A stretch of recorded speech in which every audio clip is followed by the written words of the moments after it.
คือว่าแล้วเนาะจุดนี้บ่ได้พาทุกคนมาเบิ่งช่วงหัวค่ำด้นล่ะ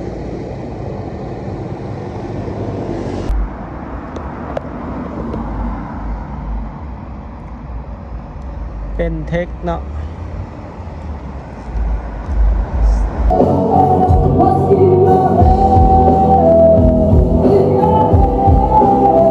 สบายดีกันเบิดสุขุสุคน มาพบกันในบรรยากาศกลางคืนวันนี้ตอนนี้เวลา 11 โมงย่างทุกคน มื้อวันที่ 10 เนาะมื้อนี้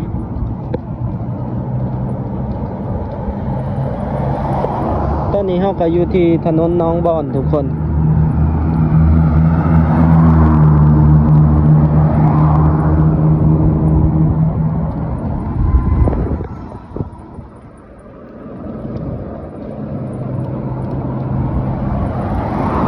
มื้อนี้ก็สิพาทุกคนเลาะเบิ่งเลาะชมบรรยากาศกลางคืนเนาะสิพาทุกคนไปหลินหาดบันเทิงอยู่ในเวียงจันทน์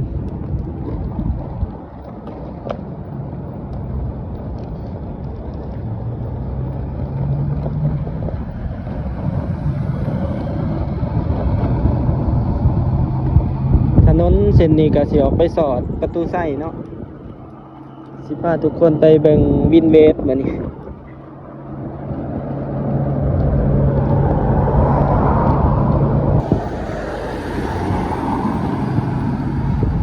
สายมือเฮาเป็นกระทรวงการต่างประเทศเนาะ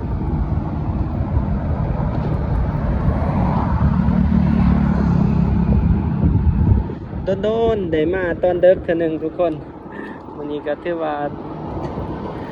เกือบ 11 โมงกลางคืนแล้วเนาะมาวันนี้พาทุกคนมาชมราตรี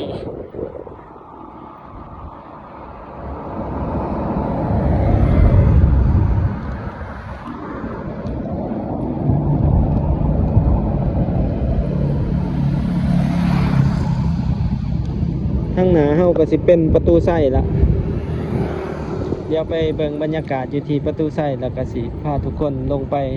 ทางสีหอมพุ่นเนาะ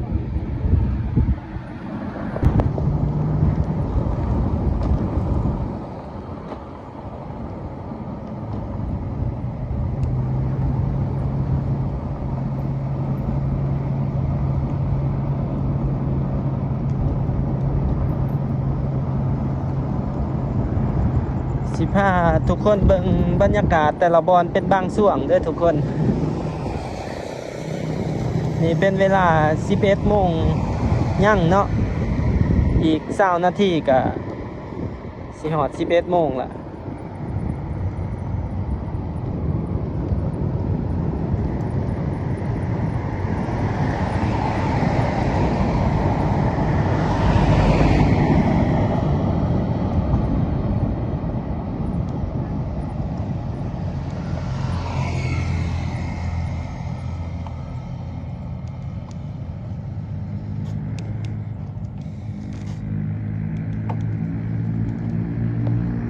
ช่วงเวลาดึกๆเนาะทุกคนอยู่ที่ประตูไส้โอ้ทางด้านนั้นเขาจะส่องไฟไปใส่ตึกของการปกครองเนาะของการปกครองนครหลวงเดี๋ยวไปเบิ่งกันเนาะบอนนะเดี๋ยวจังลงไปทางสีหอมไปเบิ่งห้านบันเทิงวินเวฟมานี่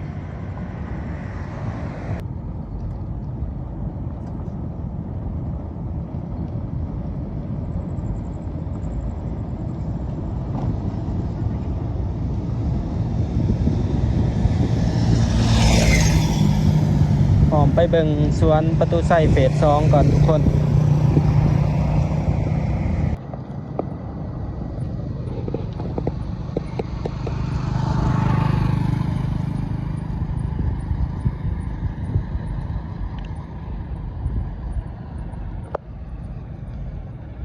นะทุกคน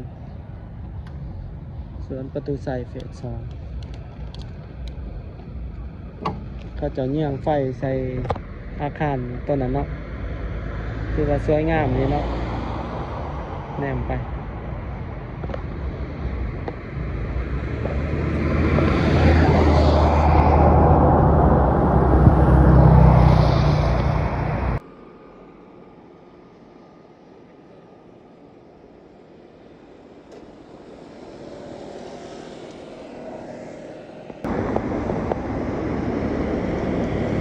ก่สิฮอด11 โมงแหละรถยังหลายอยู่เด้อทุกคนเวียงจันทน์นี่ถือว่ารถจะหลายเนาะยามกลางคืนแล่นกันจนฮอดแจ้งพุ่นละทุกคนสำหรับอยู่ในใจกลางเมืองนี่เนาะเพราะว่ามันมีหาดบันเทิงอยู่ในขอบเขตในตัวเมืองนี่ก็หลายสำหรับเทคที่เปิดนี่ที่ว่าเป็นผับเป็น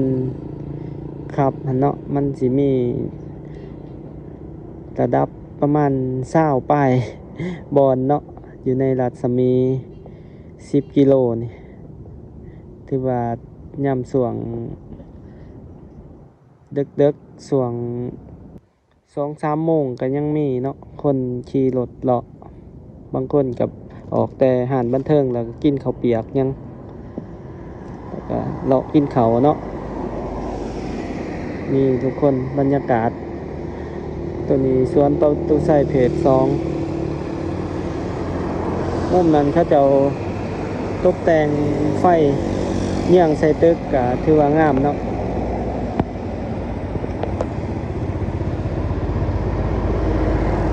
ถือว่าดอกไฟถือว่าแล้วเนาะจุดนี้บ่ได้พาทุกคนมาเบิ่งช่วงหัวค่ำด้นล่ะ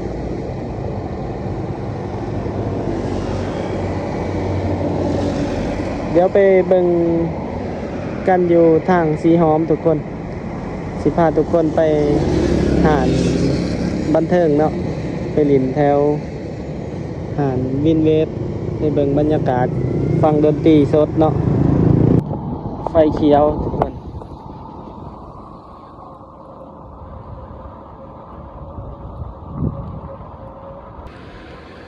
บรรยากาศถนนลานสร้างหน้าตลาดเสาเนาะขวามือก็เป็นธนาคาร JDB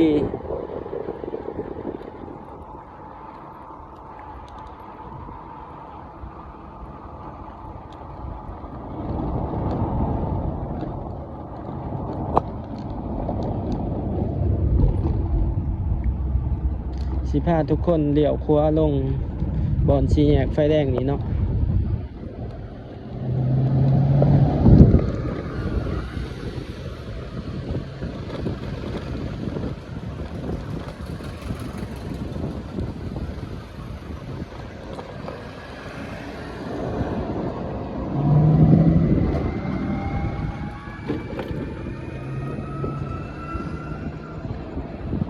เราสิพาทุกคนลงไปทางถาดดำ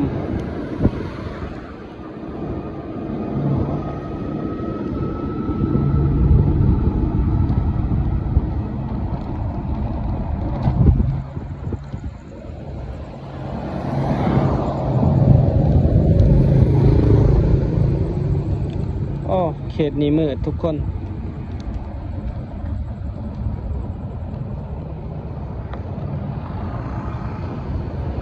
นี่เป็นบรรยากาศถาดดำยามตอนเด็กเนาะ11 โมงมืด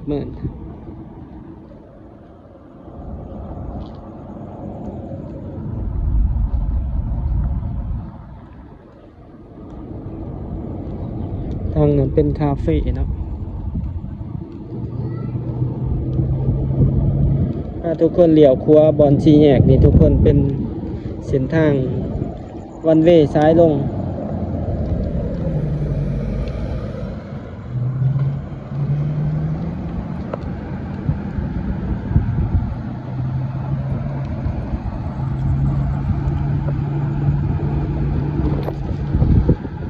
ส่วนใหญ่กับมีแต่บ้านพักโรงแรมบอนนี่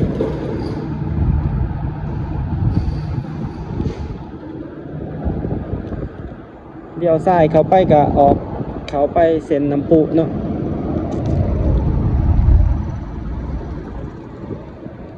นี่ก็เป็นโรงแรมลาวพลาซ่า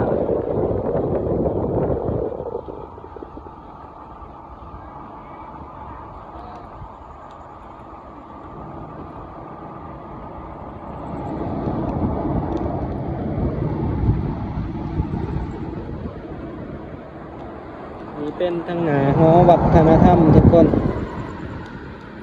สายมือเฮาเนาะเป็นทางเขาไปจุดบอนตลาดกลางคืนสีหอมเนาะตอนนี้กำลังปรับปรุงอยู่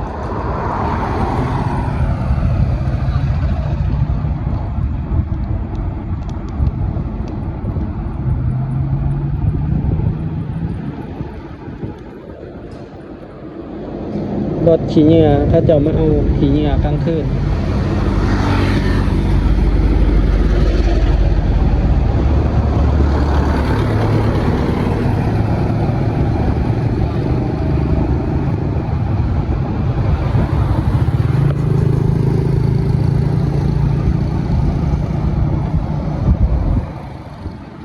เซ็นเตอร์พอยต์บอลนี่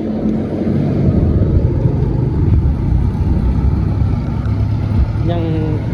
สอมแป้งข้างกันอยู่ทุกคนเขตสมเซ็นเตอร์พอยต์เนาะเดี๋ยวพาทุกคนลงไปทางนี่ลงทางวันเวทางเข้าพาซ่าเนาะ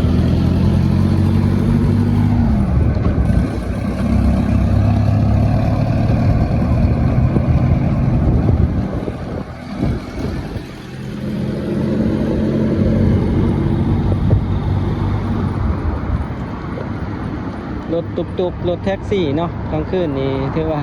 รายได้ดีรับส่งคนไปเที่ยวเนาะตามหาดบันเทิงต่างๆ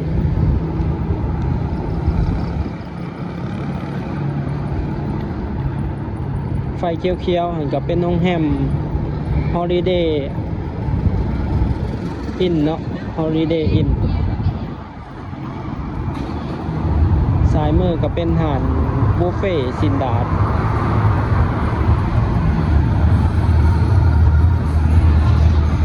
คือว่าลูกค้าร้ายเนาะอาหารโตงกี่สายมือประมาณ 6-7 โมง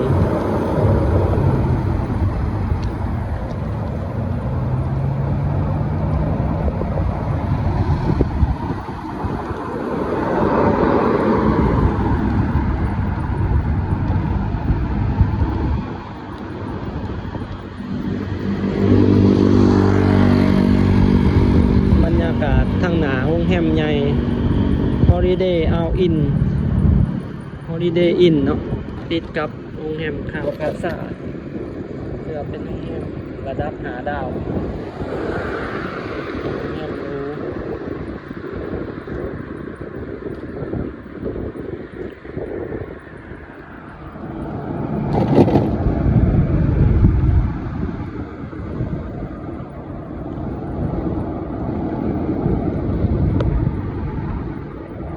สวนเจ้าฝางมเนาะทางนี้สายมือเฮา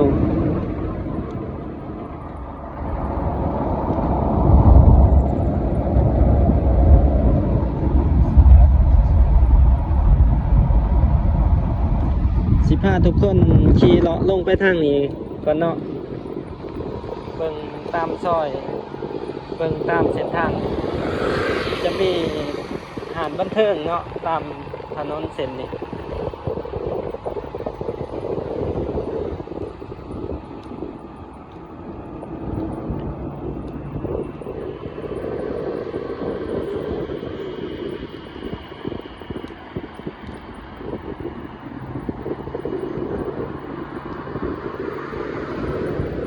คือนี่ก็เป็นอาหาร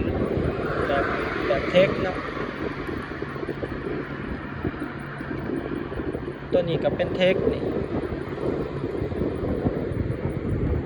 ขวามือเราเนาะเป็นเทค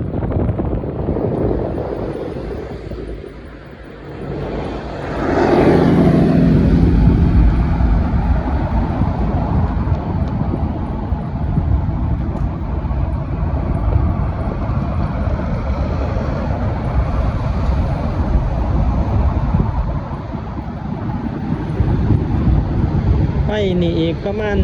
1 กิโลนี่ก็เป็นเทคอีกเนาะเป็นหาดบันเทิงมารีน่าแล้วก็มีอยู่ในเขตนี้เนาะบอนไกลๆนี่ก็มีดาวค่ำอีกเนาะมีหาดบันเทิงหลายทุกคนในเส้นนี้ไปเส้นเตะซองก็หลาย จะเป็นเทคประมาณ5-6 บอลเนาะอยู่ในเขตนี้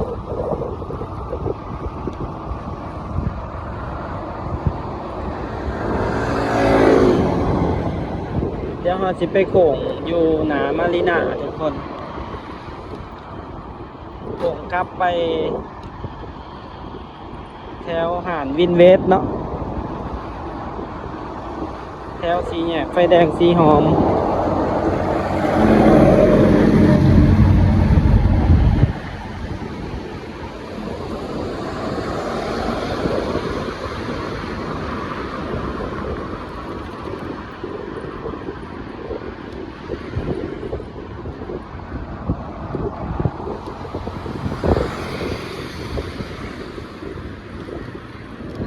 ก็สิมีห้านข้าวเปียกในเขตนี้ที่เปิดจนสอดแจ้งสำหรับนักเที่ยวที่ว่าออกมาจากเทคจากบ้านย่ำค่ำคืนประมาณ2 โมง 3 โมงเขาเจ้าก็สิมากินข้าวเปียกกินเขาเนาะนี่ก็เป็นเซเว่นทางขวามือเขาเซเว่นสาขาแรกคือว่ามีคนตลอดคืนในเขตนี้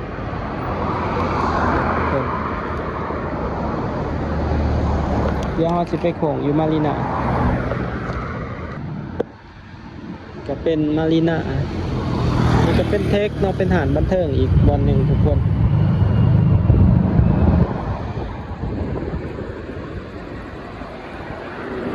คือว่าเป็นหาดบันเทิงในตำนานตัวนี้เปิดมาโดนทุกคนเป็น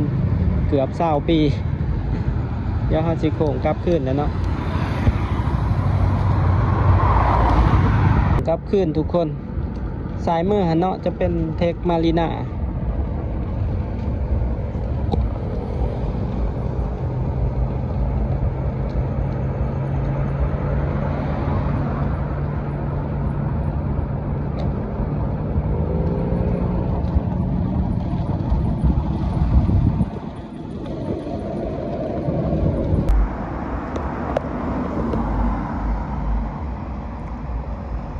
เป็นเทคเนาะ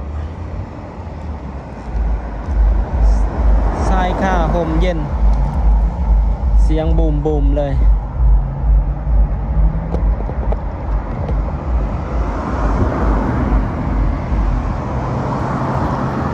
เดี๋ยวเขาไปฟังเพลง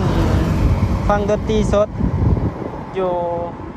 หาดดังทุกคนหาดวินเวสเป็นหาดเก่าแก่ที่เปิดอยู่ในเวียงจันทน์เกือบ40 ปีแล้วเนาะทุกคนเพื่อเปิดมาโดนละเดี๋ยวไปฟังดนตรีสดนำกัน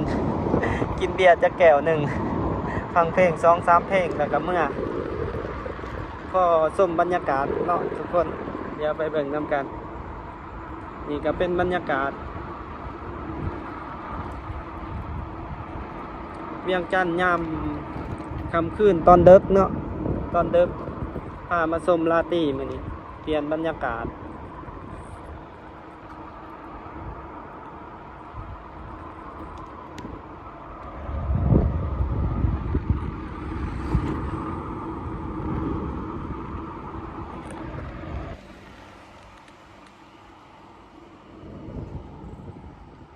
นี่ทุกคนสายมือเฮาเนาะทางหนาไฟเรืองๆนั่นแหละทุกคน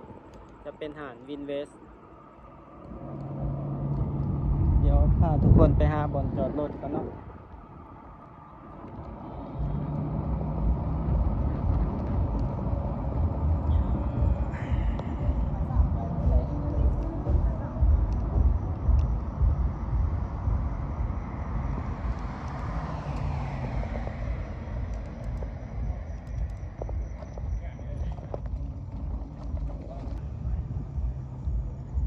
บอนจอดรถ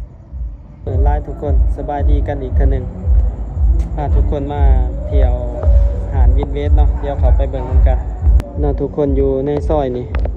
อยู่แถวสีแยกไฟแดงสีหอม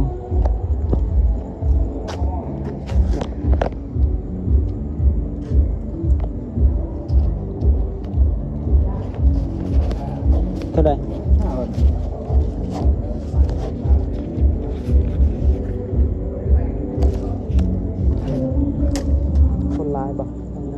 นี่ เบิ่งคือแปลกๆนี่ยังมันบ่ทันเดิกบ่ มันจันทร์เลย โอ้เสาร์อาทิตย์เนาะลงไลน์ เสาร์อาทิตย์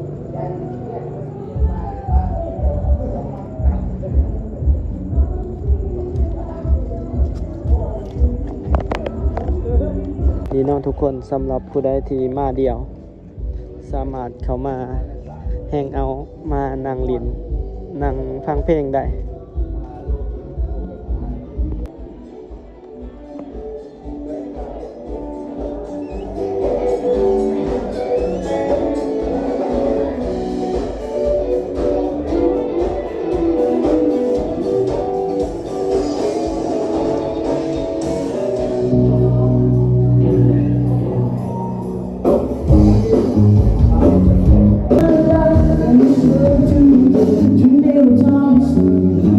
สั่งเบียร์แก้วหนึ่งทุกคนแล้วก็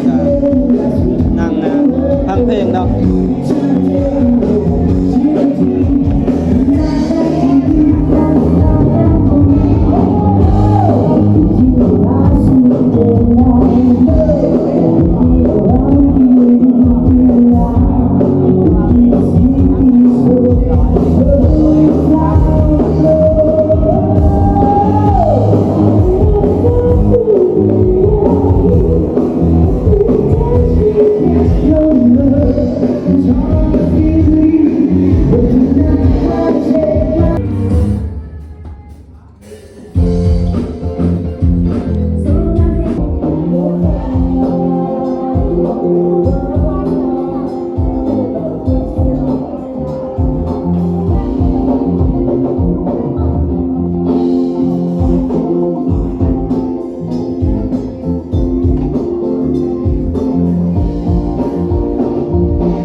นี่เฮากับมาคนเดียว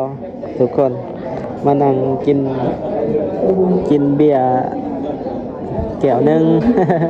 มานั่งหลินเนาะนั่งฟังเพลงเป็นอาหารที่เฮามาจะบ่ตื่นเคินเนาะมาคนเดียวอะไรเบียร์นี่แก้วน้อยนี่แก้ว50,000ได้อทุกคนแก้ว50,000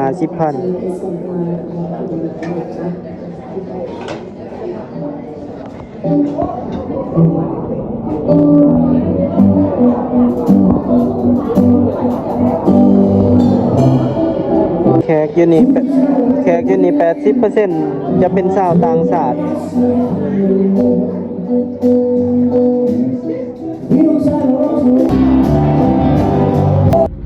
ครับและทุกคนมื้อนี้คนบ่หลายปานใด